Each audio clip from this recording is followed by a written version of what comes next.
I think that's one of the coolest things about it. And one of the best things about the way that teledipity is written is that it is not saying like the very first page is like, this is what will ring true to you. It's not saying like, oh, let me tell you about yourself. It's like, you already know this. And as someone who is deeply skeptical of numerology, deeply skeptical of astrology, I'm like, oh, whoa, you're not trying to tell me anything. You're literally just revealing what I already knew. It's amazing. I forgot that I wrote it that way. But it's a word that I use. Good. And, yeah.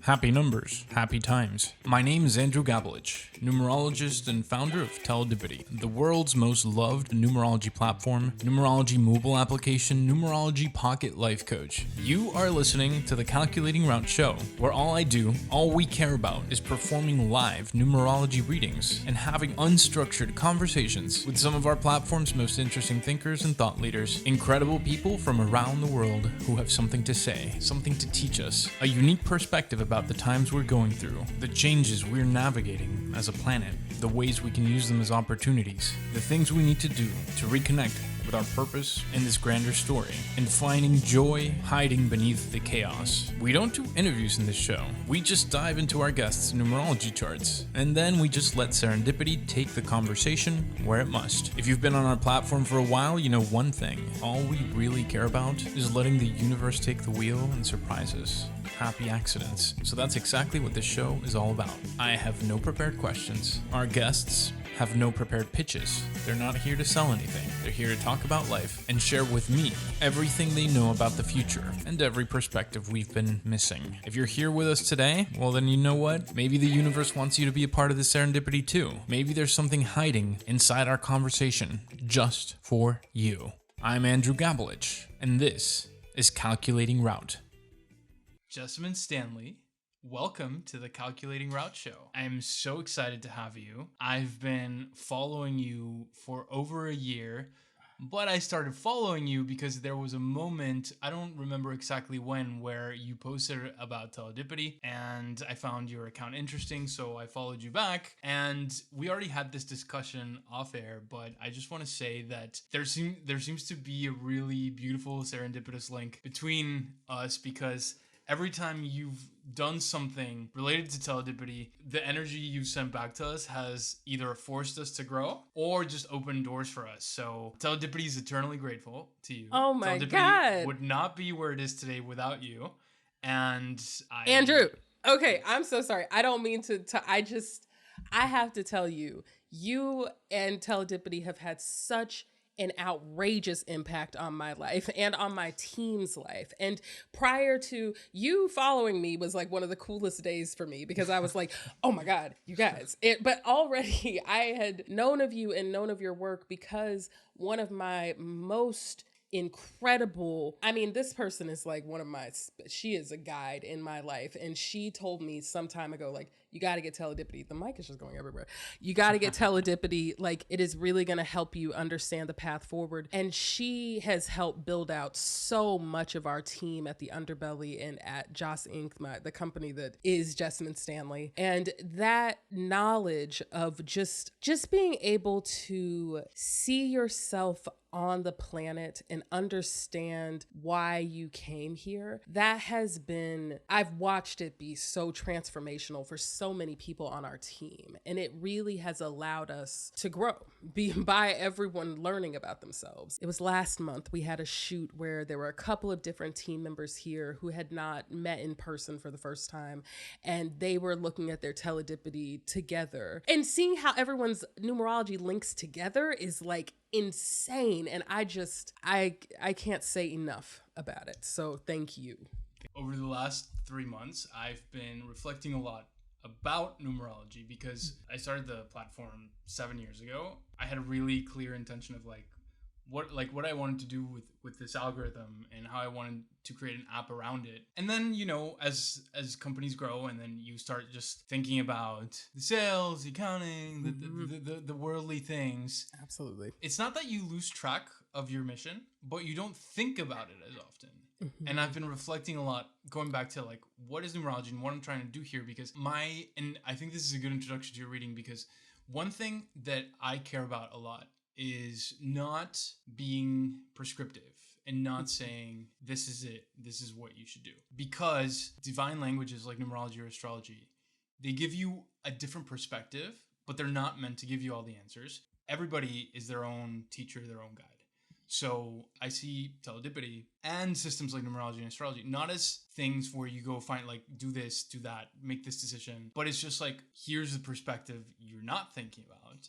If you think of it this way, you get out of your own mind and your expectations for whatever. You start looking at your life from a 10,000 foot view. It helps you tap into the answer that was already there. So a lot of the times, numerology is not telling you something you didn't know. It's confirming things you were already aware of but didn't have words for. And now that you see the external confirmation, you trust them more and you stop doubting them. And it helps you with alignment. But it's not meant to be the answer to life, the answer to the universe. It's not meant to be like something that makes you superhuman. There's a lot of places that will present numerology or astrology that way. I feel strongly that everybody's their own teacher, their own guide, and that this is just a source to help you figure out where you stand. I think that's one of the coolest things about it. And one of the best things about the way that teledipity is written is that it is not saying like, the very first page is like, this is what will ring true to you. It's not saying like, oh, let me tell you about yourself. It's like, you already know this. And as someone who is deeply skeptical of numerology, deeply skeptical of astrology, I'm like, oh, whoa, you're not trying to tell me anything. You're literally just revealing what I already knew. It's amazing. I forgot that I wrote it that way. But it's a word that I use. Good. And yeah, it's good that was reflected. Well, let's dive into your reading. We're going to give you just a traditional numerology reading. I'm looking at your chart right now. I'm going to find the hook from which to start this story. Jessamyn Stanley. I think I would describe your life mission above all is it has a lot to do with creating systems, formulas, frameworks around the things you've learned for yourself in terms of relationships, healing, personal evolution, spirituality, independence. It feels like your chart is talking about somebody who came into this physical plane for this lifetime to collect information around either internal management or the external expression of that internal evolution, and then go out and build systems around it to help other people along those same journeys. And the curious thing about your numerology chart is that it's not speaking about one thing, like systems around spirituality or systems around generosity or systems around independence or the generation of resources, generation of wealth. It's about all of these things. It's different aspects of life. If I were to list them all, they definitely have a lot to do with generosity and the healing of others. So serving others from a place of internal health, internal abundance, and going out and having a positive impact on other people through that abundance. But the way you share those insights has to do with the creation of systems. So another person in another chart, you might see a 6 where you're supposed to share these lessons with others by like some sort of coaching role or some sort of teaching role or healer role. That's not you. In your case, there is this energy of building companies, technologies, systems, frameworks, and sharing them with the world. This path is known as the master builder. The description of a master builder is somebody who has a very highly developed intuition into other planes outside of the physical planes and uses that connection in order to build things or invent things that are new in this plane, all material in nature. So material would be like a master builder might build a bridge or a cathedral or a software, a company, a building. It's things in the physical plane. I think you are in the first level of that video game. It really started in 2020 at age 33, where the changes that were happening in your life gave you the first ideas that you needed for kind of like 2 or 3 building blocks of a big structure, and you started executing on them on that year. And that was the COVID year, so I feel like there was a lot of launches and a lot of execution of ideas around products and systems, and that those grew or scaled quickly, inserting you into this very, I'm not going to link the word intense with the word difficult, because it doesn't mean it was a difficult chapter in your life, but an intense transit that's still going on right now that doesn't end until the end of next year around the slow, methodical, patient execution of these visions. So these 3 years feel like very slow moving, busy years in a way that maybe you weren't used to before. Maybe you weren't used to having these many restrictions on your time, on your energy, and to have this kind of like these long days, all these decisions, and all this slow progress that you can see is happening, but you can also tell that the finish line is still more than a year away. And maybe in the half of 2022 to now, you've started feeling not like you want to throw in the towel, but a little restless. Because now it feels like you're going to be like this forever. I mean, I could see how if you've had any difficulty this year, it's been around that is like, do I really want my life to be like this? Is this a treadmill that I won't be able to get off of? Can I pause some of these things and just come back to them later because it feels like too much now? After May or June of next year, these restrictions slowly fade away. That you start getting a lot of the free time you were used to before 2020 back slowly, and that you are able to hand this structure that you've built to other people so that you can come back to doing the things that you love, but now with this really important foundation below you. There is a lot of balance, peace, and opportunity on the other side of this construction phase. And then you have 1, 2, 3, 4, 5 years to enjoy it. Until around the midpoint of 2028, it's kind of like coasting to enjoy what you built. How does all of this sound? You are a gift to humanity, first of all. I have more to say about that I will say later. But truly, so many different things that you've said resonated for me and have offered me so much peace. One of the things you said, like, I'm not saying that you don't have a social life. And I was like, no, you could say that, because I literally this past week had my business partner and I have a meeting in the morning and the evening. And it's a really good marker of us like through the day. And at the end of the day, I was feeling so depleted and tired. And I just said, I'm spending more time on the weekends, like actually having a weekend, not working. And I was like, yeah, I'm learning how to have a social life. And I just broke down into tears because I was like, I didn't realize that I don't have a social life and that I don't spend time with people. And that tracks with the first part of my life because I spent a lot of time alone and I did not have a lot of friends. And I learned to really enjoy my own company, and that is convenient. So that piece, and then oh my goodness, so many different things, but patience comes up as the thing that is my joy, and patience are my great teachers right now. That joy is constantly happening, that it's always in every moment, and that I just have to be in it. But patience, it's like watching, I don't even know how to describe what building these companies is like, but it requires extreme patience and just accepting that it will be this way forever. So I'm in this place of like, this is what it's always going to be. And I appreciate knowing that it won't always be. No, it won't. And I think that's because I relate with what you're saying so much. And I go through my own periods of this too, is like, I think that the idea that it's supposed to be like this forever when you're an entrepreneur is a story we've been told, is what a lot of entrepreneurs believe as law and then go out and manifest it for themselves. And I'm not going to judge anybody, but what I am going to say is that my higher self very strongly believes that it's not supposed to be that way, and it doesn't have to be that way. And I think the difference is, and I've questioned these things for myself too over the last 6 months, is like, does it have to grow forever? Does it have to reach the entire planet? No. If you were from the old mindset, from the old 20th century mindset, yes. The more money, the more users, the more everything is always better, is always better, is always. But from a spiritual level, that's not necessary, because none of us came here to change the entire planet. We came here to help whoever we can, whoever vibes with what we do, what we say, what we share. Maybe advance through the process we went through a little bit easier. And if it's 5 people, that's it.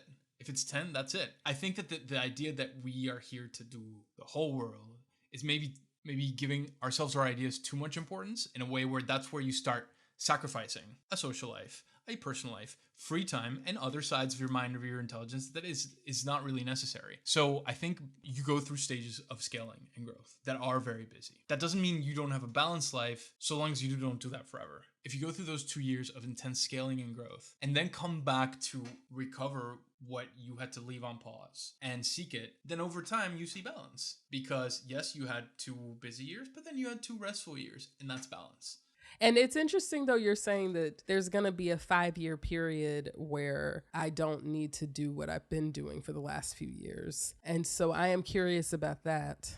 It is about stability. Right now, it feels like you're building the boat that you are also sailing on at the same time. Once you cross this line, you have the boat, you can just sail. However, I feel like, and I don't think that this is coming from a difficult place. I think this comes from a place where you've already mastered it. A lot of your life becomes about relationships and not necessarily about building or getting ideas and executing them. It's not that there's like a line where this shifts. Is like, now I don't have any ideas. Now I'm just gonna have relationships with people, whether it's your team or people from outside of your organization.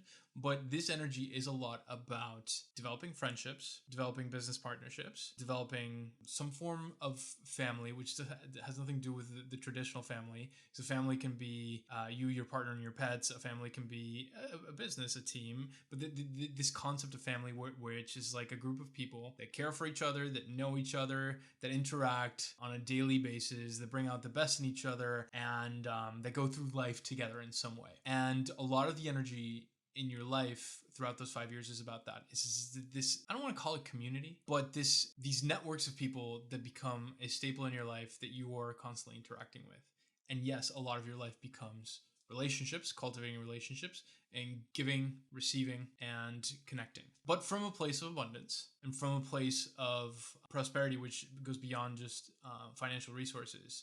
And from a place of stability and peace. It is kind of balancing out that solitary youth that you were talking about. Throughout this transit, which begins in 2023, you are surrounded by people in all areas of your life, personal and professional. And you are constantly interacting with people and sharing energy with people. And some form of the vibration of family. And for you, some form of the motherly or grandma vibes where it's not like you're responsible for everybody, but you are there to give, to care for, to bring excitement and joy, and to just see how other people become awesome on their own through mostly their actions, but some of the things you were able to activate for them. This is literally the joy of my life right now, is seeing that I work with so many people who are just like insanely talented. Like, it does not even make sense. And so many of them are like very, very young. And it is wild to me at 35 to be like one of the oldest people on our team and to be the one in the room that someone would be like worried about what my response would be or something, or that I'm the one that they could be in trouble with me somehow. And I'm like looking at these like 26-year-olds, 24-year-olds, and I'm like, where is your life going? If this is the beginning, you're working on this like wild, crazy, what we do at the Underbelly is so counterculture, so rebellious. And I'm like, this is the beginning of your career? Where are you even going right now? And like, just to get to witness, I feel so grateful to get to witness other human beings. And I love that you're like, yeah, cool, that's what you're gonna do. You get to watch and be a part of, yes, abundance, but I love that. Yes. The thing that I've been reflecting on the most over the past 4 weeks is that if I had told myself a year ago, this is where you'd be, a year ago, I would have said, I've arrived. It's done. Now I can just chill. But now, today, there's so much like, and it's not even like I want to get to the next level, but like some of the stuff hasn't settled yet. So I still have to finesse it and stuff. So I don't feel like I've arrived. But then I'm thinking, if you cannot figure out a way to cultivate the vibration that you're there now, even though there's still this unfinished shit all over the place, you're not going to get there, because it has nothing to do with where you are. It has to do with how you feel. Like, I'm there, I'm now enjoying, even though I have stuff to do. It's scary because I don't know if this is the case for you, but in my life story, I was always not running away, but so enamored with the future. And so excited about the future. I was always like getting to it and getting to it and getting to it and getting to it and getting to it. And I'm grateful that I'm realizing that 35 that I shouldn't live the rest of my life that way. However, I do look back and say like, it would have been nice to figure this out quicker because I don't want to be addicted to that. And I don't want to live the rest of my life like that. I never considered this time in my life at all. I never thought about what it would be like to be 35. And so as a result, I'm like, well, shit. Okay. I never thought of this time period. So what does that mean about what You does didn't that think of mean it for as the future? Like, I'm like, were you mostly focused on the present, or you just present, didn't- yes, focused on, well, and also the past. I get hung up on things that have already happened, and it's hard for me to let things go. I think I spend more time in the past than I do anywhere else. More time now trying to spend more time in the present, but barely any time in the future, so that I like don't plan for things or don't think ahead, all the way ahead. And like, it's very interesting to me, that difference in people and how we all need to be here for different reasons, but also just the beauty of the present moment. But how did you get so You're much like, accomplished? Like, how did you? Because like to build the platform that you built, Yeah. to build all the like, I don't know how you do that without focusing on the future. Yeah, Like, no, I'm being a little bit facetious. No, totally. I definitely did think like, okay, well, this could happen. Yeah, no. So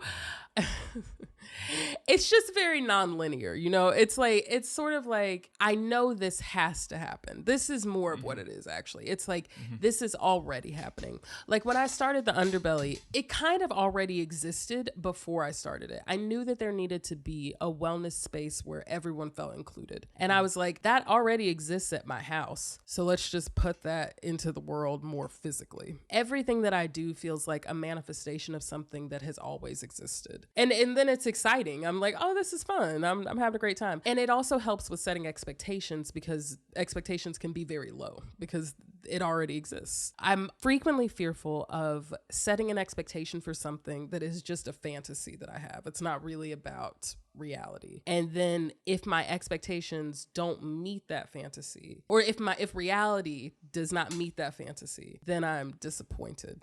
And I think the piece of that I'm reckoning with now is that it's okay to be disappointed. You don't have to avoid being disappointed. You can just have the full experience. I'm so curious what's on your mind. When was the last time you felt that disappointment? I don't know if I've ever experienced it now that you're saying that out loud. Let me think about it. Oh, no. Well, see, I have always wanted for my books to be on the New York Times bestseller list. But I accepted at some point, especially with my second book, that the subject matter was so sticky that it was not something that I needed to focus on. It didn't need to be my primary goal. That my primary goal needed to be telling the truth. I think that truth telling is always recognized. And I've referenced Rilke and Letters to a Young Poet, and how that book is like, it is standard issue for so many of us. But Rilke never saw any of that money in his lifetime. He didn't even write that book. That's somebody else compiling his letters. So it's not necessarily, from that I take, it's not really about this lifetime even. It's just about putting it out into the world. But there was still a piece of me, that childhood piece of me that wants to win and be seen and be the best, that did want to be on the New York Times bestseller list. And so that's, if there's like an expectation, that's the closest that I can think of. But even in that situation, I don't think I'm describing something where I'd actually set the expectation.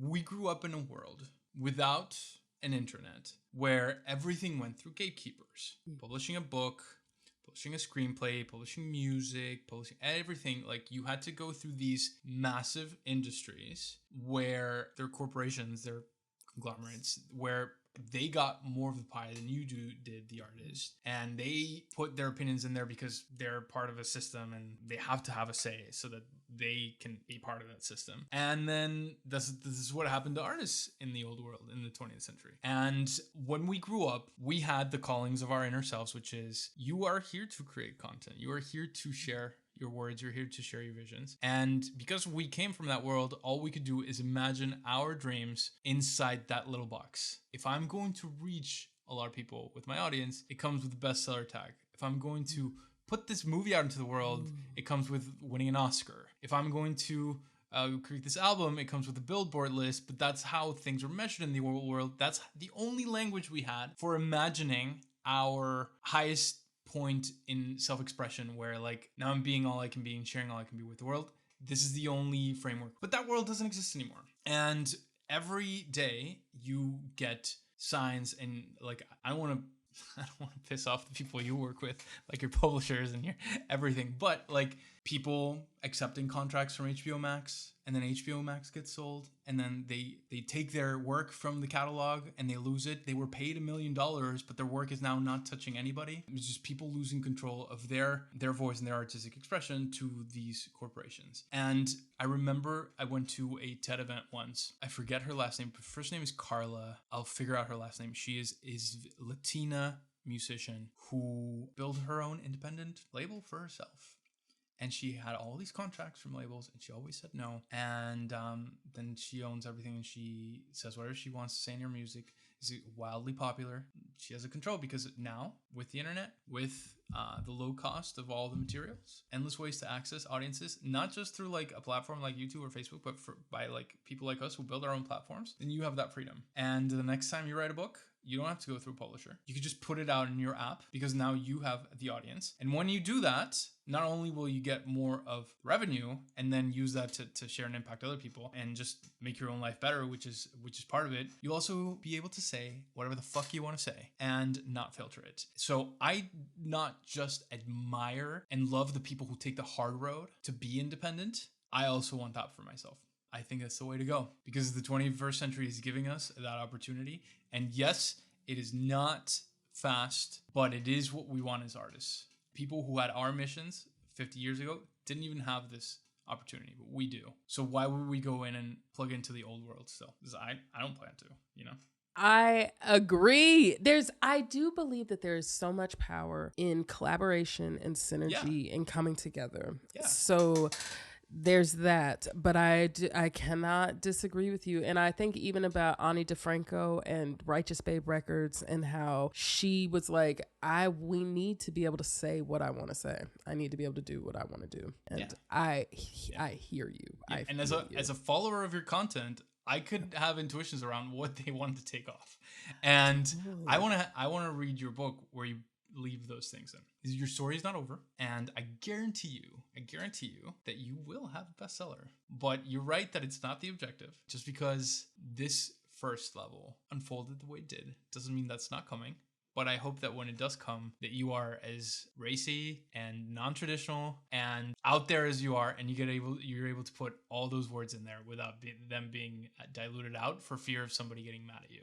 A lot of people who are watching this know perfectly well who you are and what you do. But some of them will be coming from Teledipity, not from the Underbelly. And they need to hear your story and what the Underbelly is all about. So give us not an elevator pitch, but like a full, however long it needs to be pitch about who you are and what the Underbelly does. The Underbelly is a wellness community that is really about everybody showing up exactly as they are. It's about being yourself. And it started with yoga. I'm a yoga teacher and practitioner, and I started practicing yoga a decade ago when I was going through a period of depression. And I did not end depression. I still go through waves of all manner of mental health. But what it allowed was the space for me to understand that the waves are okay and good, and that's what life is waves. And the Underbelly is a space where anyone who is experiencing the waves of life can come and be accepted and know that there's a place for them. And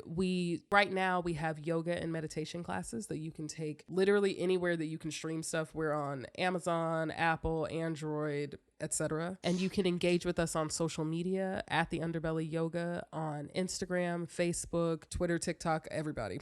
But really the focus of the Underbelly is to be your respite in the storm, the place where you don't have to explain yourself, you don't have to make excuses, and where every single piece of you is allowed to shine.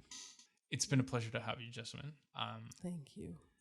Tell everybody where they can follow you. Well, you mentioned it, but just a quick... No. You can find me on Instagram at my name is Jessamyn, and you can find the Underbelly at the Underbelly Yoga. And we're that on everywhere on social, but especially Instagram, TikTok, Facebook, etc. And you can find me and my work at JessamynStanley.com, and you can try a 2-week free trial of the Underbelly at theunderbelly.com. Amazing. It's been a pleasure to have you. You're always invited back. I am looking forward not just to our conversation a year from now, but to my continued friendship with you. Thank you for everything, and wishing you an amazing rest of 2022 and a prosperous final stage of foundation building in 2023. Thank you. Same to you.